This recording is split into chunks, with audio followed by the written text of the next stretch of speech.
بسم اللہ الرحمن الرحیم۔ السلام علیکم ورحمۃ اللہ وبرکاتہ۔ دنیا میں کامیابی اور آخرت کی فلاح کے لیے ایمان اور عمل کی پختگی انتہائی ضروری ہے۔ نبی کریم صلی اللہ علیہ وآلہ وسلم کی مبارک احادیث ہمیں ایمان، عمل اور آخرت کے معاملات میں رہنمائی فراہم کرتی ہیں۔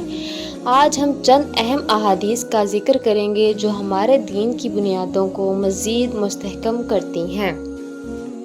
ایک بار حضرت محمد صلی اللہ علیہ وآلہ وسلم لوگوں میں بیٹھے ہوئے ان سے باتیں کر رہے تھے۔ اتنے میں ایک دیہاتی آپ کے پاس آیا اور پوچھنے لگا کہ قیامت کب آئے گی؟ آپ صلی اللہ علیہ وآلہ وسلم اپنی گفتگو میں مصروف رہے۔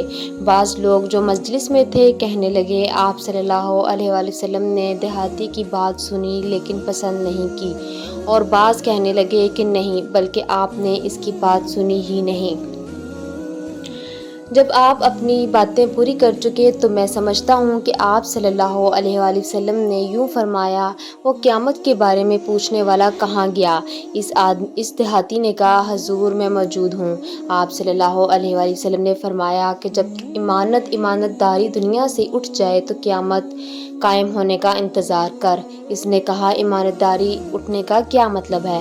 آپ صلی اللہ علیہ وآلہ وسلم نے فرمایا کہ جب حکومت کے کاروبار نالائق لوگوں کو سونپ دیے جائیں تو قیامت کا انتظار کر۔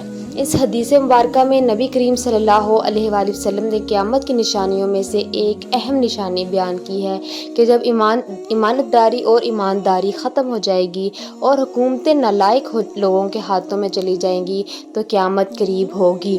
یہ نشانی ہماری موجودہ دور کی حالت کو واضح کرتی ہے اور ہمیں خبردار کرتی ہے کہ ہمیں اپنے اعمال اور ایمان کی حفاظت کرنی چاہیے تاکہ ہم اللہ کے سامنے سرخرو ہو سکیں۔ ایک سفر میں جو ہم نے کیا تھا، حضرت محمد صلی اللہ علیہ وآلہ وسلم ہم سے پیچھے رہ گئے اور آپ صلی اللہ علیہ وآلہ وسلم ہم سے اس وقت ملے جب عصر کی نماز کا وقت آن پہنچا تھا۔ ہم جلدی وضو کر رہے تھے، بس پاؤں کو خوب دھونے کی بدلے ہم یوں ہی سا دھو رہے تھے۔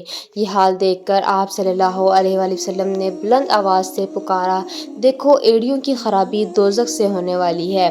2 یا 3 بار آپ صلی اللہ علیہ وآلہ وسلم نے یوں ہی بلند آواز سے فرمایا۔ اس حدیث میں نبی کریم صلی اللہ علیہ وآلہ وسلم نے وضو کے آداب اور اس کی اہمیت پر زور دیا ہے۔ وضو کے دوران پاؤں کی ایڑیاں دھونے کا اہتمام نہ کرنا ایک سنگین غلطی ہے جس کا انجام دوزخ کی آگ ہو سکتا ہے۔ اس حدیث سے ہمیں سیکھنا چاہیے کہ وضو کی تمام سنتوں کو پوری طرح ادا کریں تاکہ ہماری نمازیں اور عبادات قبول ہوں۔ حضرت محمد صلی اللہ علیہ وآلہ وسلم نے فرمایا، درختوں میں ایک درخت ایسا ہے کہ اس کے پتے نہیں جھڑتے، اور مسلمان کی مثال اس درخت کی سی ہے۔ بتاؤ وہ کون سا درخت ہے؟ یہ سن کر لوگوں کا خیال جنگل کے درختوں کی طرف دوڑا۔ عبداللہ رضی اللہ عنہ نے کہا، میرے دل میں آیا کہ وہ کھجور کا درخت ہے، مگر میں اپنی کمسنی کی شرم سے نہ بولا۔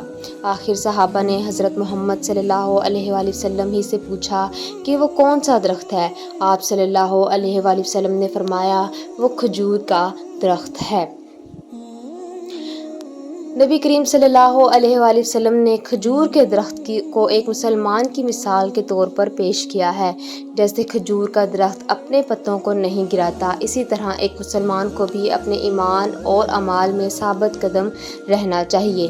یہ مثال ہمیں سکھاتی ہے کہ مشکلات اور آزمائشوں کے باوجود ہمیں اپنے ایمان پر مضبوطی سے قائم رہنا چاہیے اور اسلامی تعلیمات کو اپنی زندگی میں نافذ کرنا چاہیے۔